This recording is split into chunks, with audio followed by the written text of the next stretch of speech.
Hello there, Pursuing Freedom friends. Thanks as always for tuning in. I am so excited today for a long awaited on my part interview with Deanna Ossa and Josh Dobken, who I've been cyber stalking for quite some time. These two are so amazing, and I've been loving watching their journey on Instagram unfold. And then, just like the creeper I am, I reached out and told them they have to come on the Pursuing Freedom podcast and share their story because it's so inspiring and it represents everything we're passionate about here at Pursuing Freedom, which is that the goal is to build a life you don't need a vacation from. And if not now, when? And I'll let them share their story. But with a background in architecture and construction, they had some life altering events in 2021 that really shook them to the core and inspired them to think beyond the traditional way of, go to college, get a good job, and pay your bills and retire at some point. And so they've gone on to become the founders of DI-FI, which stands for Design, Invest, Financial Independence.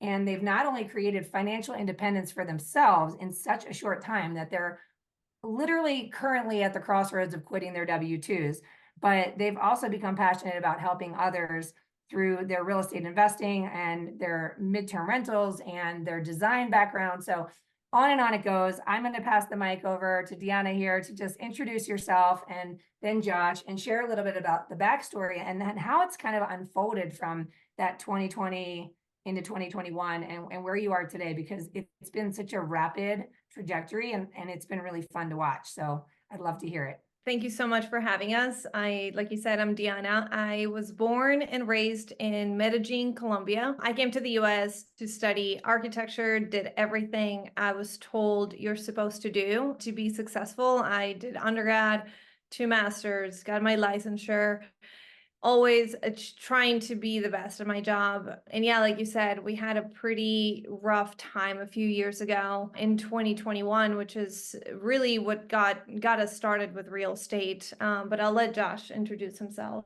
So yeah, thank you, Aaron, for having us here. It's an honor to be a part of this. I'm from Red Bank, New Jersey originally. My name is Josh Dobken. I also, like Deanna, went to undergrad and then to grad school. We met at grad school. Just felt like the only path to getting ahead in life was really to go out and work a W-2 job. And I feel like both of us had a pretty big series of life events in 2021 that triggered this and really inspired this change for us to head toward in a different direction toward financial independence.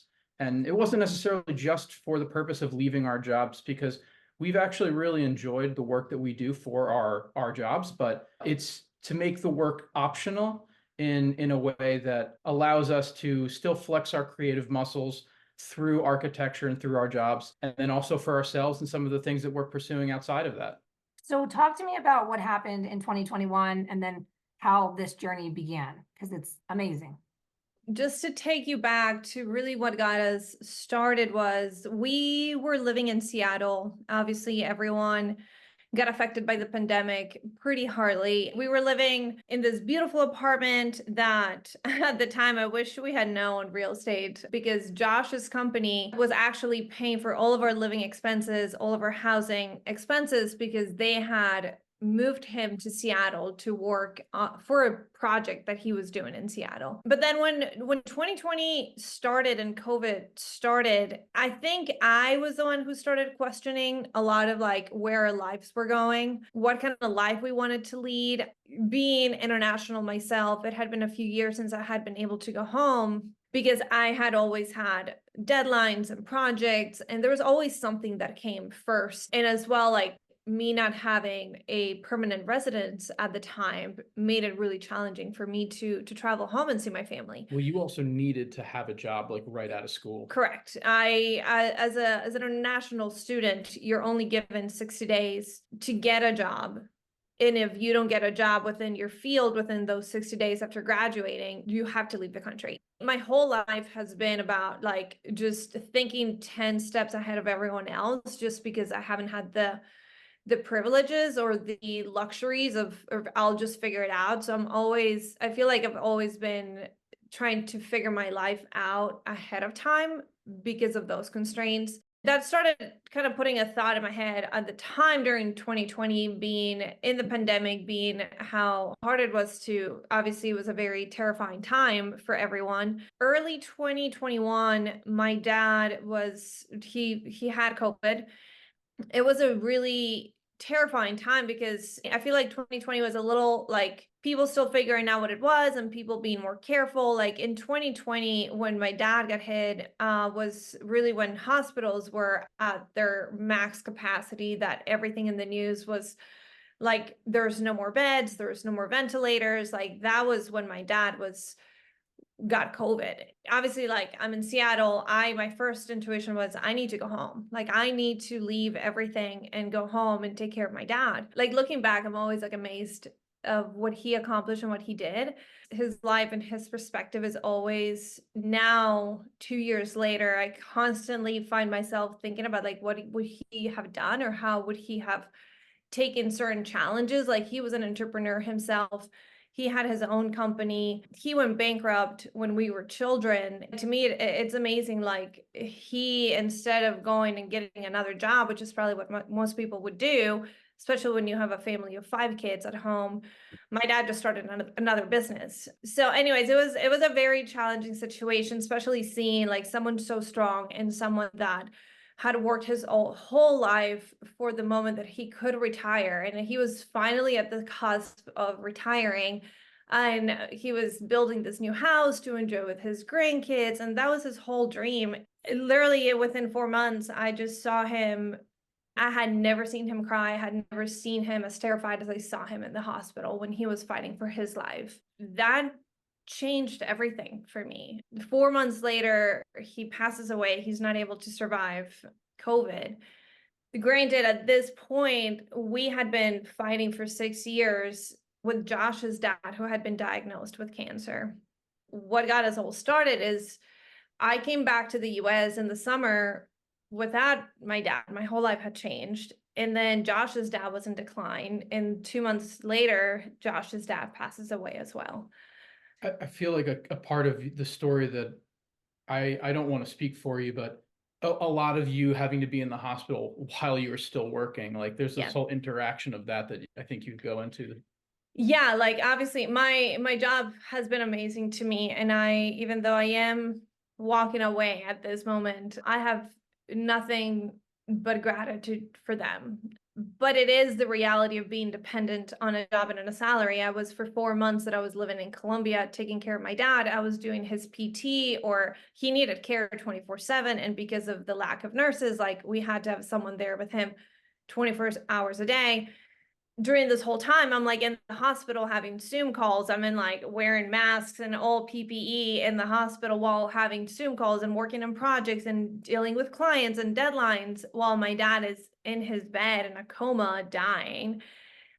Coming from that, like coming back to the US, and like then he didn't make it. And I was like, okay, take the time you need. But then it's like, okay, now get back up. Like you got to start. There's another deadline. There's another project. The thoughts about financial freedom had already started piquing my interest, and like how could we ever achieve that? But that was, I think, the last straw for me of being like, what am I doing? Like, what am I doing all this for recognition, to be celebrated as you're great and a pat on the back of saying great job. My dad just died right before retiring, and he didn't get to enjoy any of his grandkids. He didn't meet 2 of them that were born in the pandemic because he was in the hospital. That to me personally changed my entire course and everything that I want of life. It changed my perspective. It changed my priorities. What am I working so hard for? I don't, exactly what you say. It's, if it's not now, then when? Living life with intention.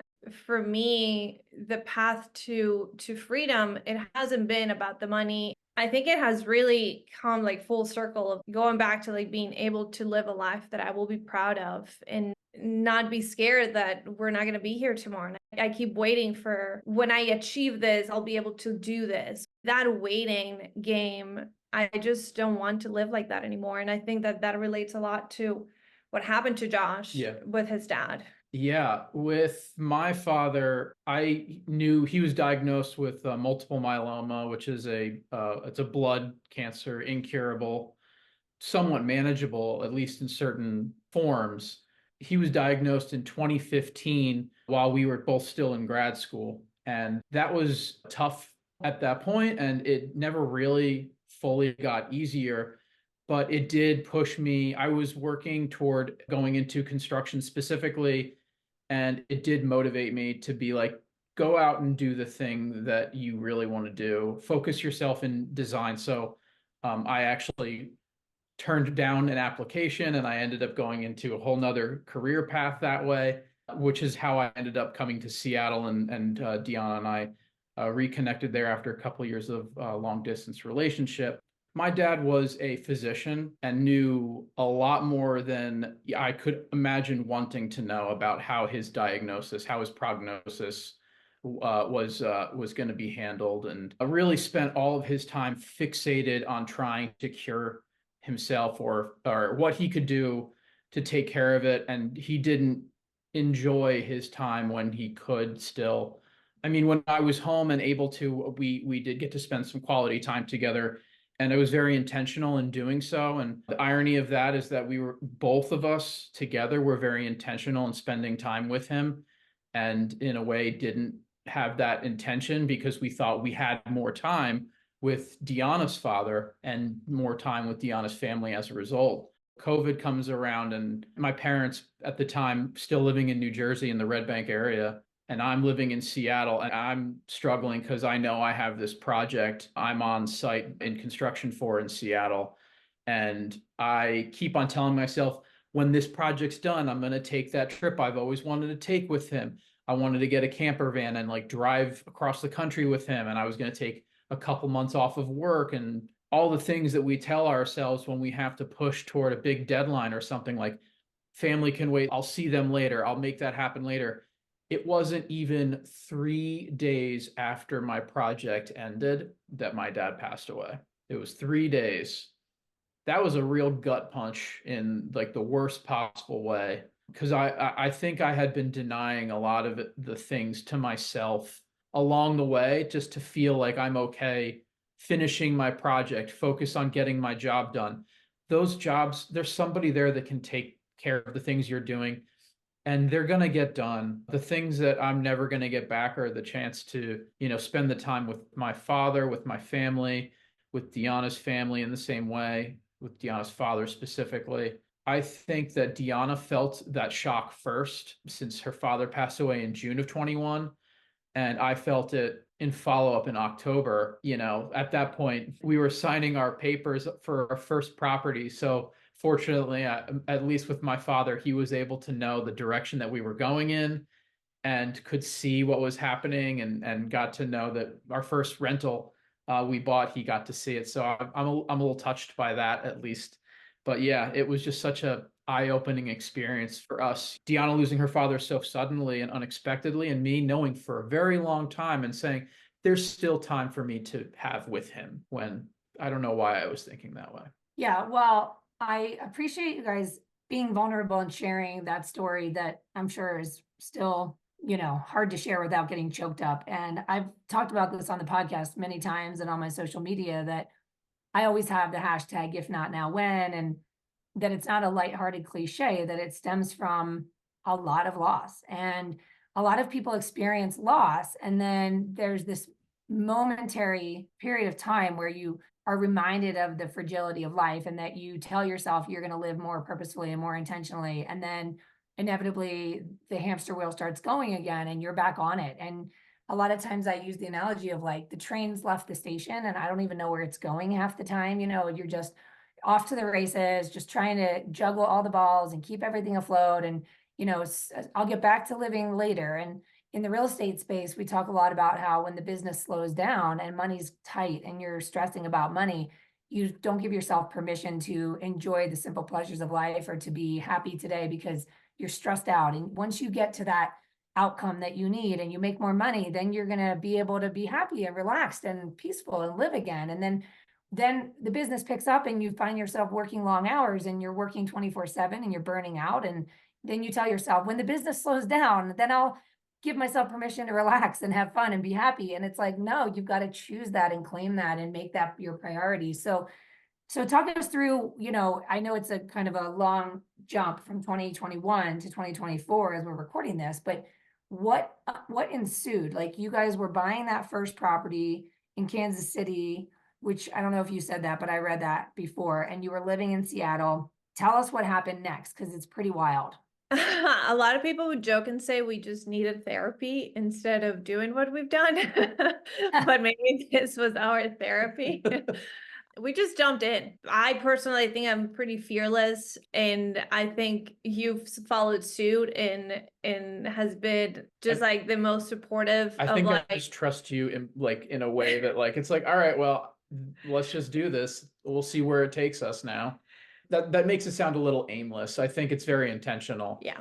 I'm definitely a more cautious, Mhm. strategic minded, like what are the possible most ridiculous outcomes kind of person. And you're like, we'll figure it out as we go. That's helped me personally to be like, yeah, you know what, let's do things and then we'll continue to shape the right path as we do it. I think the biggest thing we've done is we've really committed to invest in ourselves in every possible way, connecting with the right people and like whatever we don't know, being surrounded by the people that we can ask the right questions, like being in communities that it's okay that we're the tiny ones and the ones that we don't know anything. And it's okay to Yeah. ask the questions. And we have been fearless in the pursuit of committing to a better life and like a life that we will feel proud of and that we'd like to think that our parents would be proud of as well. But I think the biggest thing that we've done is we really have committed to this idea of delayed gratification, which is really hard, especially with what you're talking about, exactly, of like that hamster wheel. At some point, when is enough enough? But just knowing that making sacrifices today, our parents died and we packed our bags and moved to Kansas City because we were fully committed to we're going to do real estate and we're going to do it the right way. And we're going to get to know the city we're investing in, making the connections and really grow our portfolio and sacrifice a couple years of not living in the city we dream of. And like we loved Seattle. We loved being there. That's where we want to raise our family. But that's not helping our goals. That's not helping our future. If there's sacrifices we need to make, like right now, it's the time. Right now, there's this window where we don't have children. I was still working remotely, so it was easier for me to ask for a transfer to Kansas City and work remotely. So yeah, I think in the last 2, 3 years, our goal has been to just really educate ourselves in everything that we can, surround ourselves with the right group of people. We've continued to buy rentals. What has come out of all of this, which I think it's really exciting because this is why now we feel like we're in the right path to quit my job and to really pursue and focus on the real estate. I think initially we struggled a little bit to see where we fit into the real estate world with our background. We both are very comfortable with commercial real estate. That's what we have backgrounds on. Like I work in large multifamily student housing projects that range between 100 million and $800 million. And Josh speaks in the billions with his projects. Like he does very large commercial hospitality projects. So working in a single family home, like we never felt like we kind of had a handle over it or like we're truly passionate, which we also didn't want to do something just for the money and not for the passion. So it has been 2 years of exploring and meeting with people and educating ourselves and really finding where we fit into this world of real estate. And now where we are is in a world where we are pursuing commercial real estate, pursuing boutique hotels specifically, which we feel like it's a good place where we can add a lot of value, still do the high-end design that we've been taught and that we have gone to school for and that we're used to have experience in, but still continue to do projects that excite us. The idea of life balance, like I don't want to live in a world where there's life balance. Like it's just life. Like I want to be excited to wake up and work on the projects that I want to work on, whether or do whatever it is I'm doing that day. And there's times to rest and I want to have fun doing that, whether it's skiing or going camping or whatever we want to do. And there's times where like I'm going to be super excited about a project we're working on and I'm working all day, but I'm excited about that. I don't want to work to feel like work. And I think that that's our biggest goal is to create a company or create a job for ourselves that doesn't feel like work and we're doing what we're really passionate about. It's been a road less traveled in the way that we don't know which paths are leading to the best outcomes, but we're exploring them anyway. That's coming at the expense of a lot of free time, especially while we both had our W-2 jobs. Deanna is in the process right now of freeing herself of her W-2 role. I am, however, planning to stay in mine for at least the foreseeable future, not just because I enjoy the process of my job, but just because it does allow us the ability to experiment and go down some of these paths that might not lead to the best thing, but they lead us to something that then brings us to whatever that next thing is. We've experimented with burring. We've tried a bunch of different channels for real estate. And we found, like Deanna said, that commercial feels more comfortable for our skill sets. It certainly aligns well with the things that we do professionally. And so that felt like the natural way of getting into that. Well, let me ask you a question that I'm sure a lot of people are thinking. And, you know, a lot of our listeners are real estate agents, mortgage lenders, and I love having you guys on the show because I like to think beyond the transaction. And it's certainly a challenge to go become self-employed and then to figure out how to create consistent income to just simply pay your bills.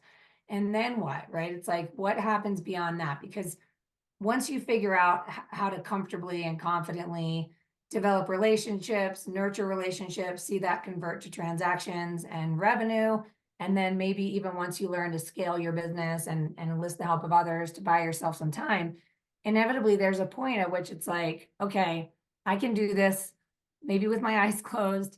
And obviously markets shift and that creates challenges. But at the end of the day, like there comes a point, it's like, and then what? You know, like what's the why behind it? But I think there's a lot of fear and uncertainty as people hear stories like this and think, well, it must be nice for them and blah, blah, blah. And I guess my question is, you know, how did you find the money? What does your portfolio look like now? And then how did you find the money to scale it so quickly from buying your first place less than 3 years ago to financial independence and early retirement within 3 years? I mean, what did that look like in terms of the speed with which you were accumulating properties? Were you doing it yourself with your own money? Were you getting partners? Were you getting investors? Like, what did that look like? Because this is the stuff that people don't always talk about, is the creative financing piece. Yeah. And I would say it's definitely been a combination of all of the above. When we first started our first property we bought, it was a duplex. We put our own money into it. That was a big part of, and we're very fortunate. That's what I was saying at the beginning. I wish we had found real estate sooner, because since we were living for free in Seattle, we had a lot of money saved up. And that was the reason why I started peeking into real estate, was because I had all this money saved. And I was like, I should be doing something with this money, but I want to understand what. And the stock market felt like gambling for me. I tried it, and I just not going to start reading financial reports of companies that I have no interest in. And so at the end, I'm just gambling. And then, but I wanted to have more control over it. And real estate felt like the right way, especially with our background. So the first property, we wanted to prove it to ourselves that we could do it. And we knew that that was probably the only house that we could afford with our own money. And then moving forward, we would have to raise capital, but we wanted to show that we were committed, that we had a stake in the game, that we were willing to do what it took to achieve our goals. But it has been a lot of sweat equity as well, a lot of raising capital, both private capital and hard money, to do the properties that we have done. Working with people that have started to, like, have seen our journey. We've been really transparent on social media of sharing our journey, sharing what we're doing, the projects we're working on. We enjoy the design aspect of it. We try the DIY because TV always makes it seem like it's fun, and we realize it's not fun for us, and it's not the best use of our time or skill sets. So we've done a combination of just using the resources, raising private capital, hard money, and then private money from friends and family. Really, what has allowed us to scale to the next level, I would say, is surrounding ourselves with people who are already doing it and changing that mindset. Like, I remember the first time we underwrote a property that was over $1 million, like, adding that extra zero was absolutely terrifying, but it's all mindset. And the more you surround yourself with people that speak in the millions, like the more normal it becomes. We've been very intentional about our education, about the courses we take, the masterminds we join, for that reason, because we want to be surrounded with people who are already doing what we want to be doing so that we learn from them. And I think that has catapulted us to be with those people. We're like now going, we were just under contract for a property in Estes Park, Colorado that was $4.5 million. If you had told me 2 years ago I would be under contract for a property that was $4.5 million, I would have fainted. You would have fainted. You, I think, would have had a heart attack. Yeah, I don't know what I would have done. Yeah, like it's all mindset, and I think it has allowed us to grow to that level because we have surrounded ourselves with people that have done it. And so, for example, we're part of this mastermind for boutique hotels, and that has been a mastermind. We haven't been able to, this is our second hotel that we walk away from, but we know, and it's terrifying. And the first time is terrifying. And we remember the first time we bought a house, that was, every step of it was terrifying. But like the first time you do anything is always scary. So it's just knowing that you're surrounded with people that can help you and being able to ask the right questions. Like we're surrounded by a group of people in our mastermind that have all purchased hotels, that have all gone through this process. It's much easier to go after a property like this, knowing that any question, anything that comes up, you have the right people holding your hand and walking you through the finish line. But it's been challenging, and it has been putting ourselves in really uncomfortable situations where like, it's a lot of mindset. It's a lot of like us. We continuously say we're breaking, I don't know if you read the book, The Big Fish, that talks about breaking ceilings, and we're constantly breaking our ceiling. We're constantly pushing through limiting beliefs and just proving to ourselves that we can do it. But again, you don't do it alone. You don't get to that place alone. And I think being surrounded by the right group of people has been the thing that has allowed us to think bigger and to dream bigger. But I did want to talk about, you asked about how we've gone to the point where like now we can quit our jobs. Our goal when we first moved to Kansas City was, we're going to move to Kansas City for 1 year. It was early 2022. So the market was still okay. Like it wasn't what it was in 2020, but the interest rates were still good. It was going really quickly, but we really thought we could scale our portfolio in 12 months in the same way that we had seen a lot of our friends do. But it wasn't that way. The market changed really quickly. The property values increased significantly. Interest rates went up. So we weren't able to scale our portfolio as fast as we wanted to. We were still able to purchase properties, but not to the point that we could say, okay, now we're free. So what we ended up doing during that period is we started to pivot and find other ways to create active streams of income that could help us eventually quit our job, and that it would all be connected to the boutique hotel dream. That was our ultimate dream, but we knew for that we had to develop skill sets that we didn't have at the time. So we needed to learn how to manage properties at scale. Who's gonna invest with us for a boutique hotel when we haven't managed properties at scale?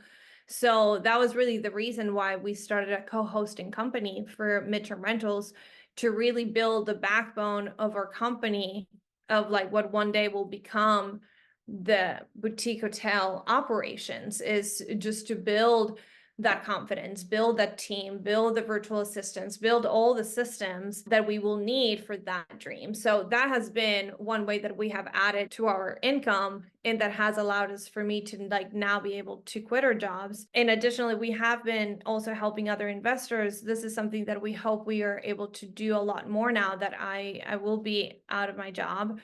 But we have been helping other investors with design consultations. Someone's renovating a short-term rental, a midterm rental, like we can give them the vision, give them the renderings, draw the plans, and help them achieve the vision while still meeting their budget. So that has also something that we've been able to start while still having a job. Well, having a job is not something that we could do full time or even try to establish a company, but now we will be able to continue moving forward. So I think we've just gone really creative with using our skill sets and finding what other ways that we can bring more income that are under our control. Like we can't control the market, we can't control the interest rates, but we can create other ways that we can still be adjacent to the real estate community and help others that will also help us with our business. For us, it was finding tangential ways of participating in real estate, and interest rates aren't cooperating. The housing market has slowed down, things like that. That's something everybody is experiencing. So like, what are the other things that you can do? And that's what we were asking ourselves, is how are other ways that we can utilize our knowledge, our expertise, our skill sets in order to grow in ways that are adjacent and in ways that will help us still get to the goal. So it was a bit of reverse engineering in that front. That's how we ended up in our property management co-hosting. And that's been a thing that has been able to grow to the point that now allows Deanna to quit her job, and it allows her to now free up time to then pursue design consultation services, which are also an adjacency that we find ourselves comfortable in. Obviously, those are very active things. And the goal is that we will find ways out of being active to some extent in those, but being in the design consultation, it's kind of a passion for us already. So the goal for us wasn't necessarily to replace design for us. It wasn't to replace the creative process of design and of architecture and of the real estate market, because that's all been part of the work optional lifestyle that we're hoping to achieve. It's definitely getting us in that direction.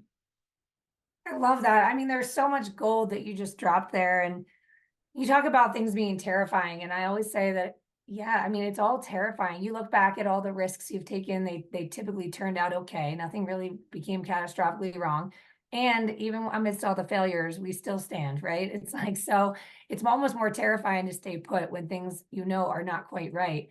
And then you talked about perseverance and creativity and putting yourself in the room with people that remind you of your future. And all of these things are just fundamental, like, for the listeners to know that there's nothing that we embark on that isn't going to feel scary, that there's always solutions, even when we don't see the path clearly from the start, right? And that getting in the room with people that remind you more of your future than your past is going to elevate you far faster, because you can learn from their mistakes and you can borrow their confidence when you don't have it yourself. So I just love everything about this story, and I want to honor your time. So how can folks find you, follow you, and keep, staying in tune with your journey, and maybe someday be one of your investors if you're raising capital? I mean, talk to us about how they can get a hold of you or just follow you. Yeah, absolutely. We are pretty active on social media. I would say that's the best way to contact us. I remember when we first got started, I would message a lot of people on Instagram and thinking they would never respond back, and then people did. I want to be those people that respond back, and I love when people reach out, and I always try to have a conversation and connect with them. So definitely feel free to reach out to our Instagram. It's at D.I.FI. And then we do have our website if you want to learn more about us. It's designinvestfi.com. And that's where we talk about our co-hosting services, investing with us. And then we also try to help investors as much as possible. Any tool that we've created that has become handy for us, whether it's a calculator, a checklist, or something that it's a process and operations driven tool that helps us in our business, we post everything in our website for free for other investors to use. So definitely check those out too. Awesome. Well, thank you guys so much for being here and sharing your story. It's so inspiring. Thank you so much, Erin. Very much. Appreciate it. To all my friends out there, thanks as always for tuning in. I love you. I appreciate you. If you're enjoying this content, make sure that you leave that review wherever you're consuming it, because it helps us continue to attract these amazing guests like Deanna and Josh, and help others get access to the content to help you on your journey to building a life you don't need a vacation from. Make it an awesome day. I'll see you next time.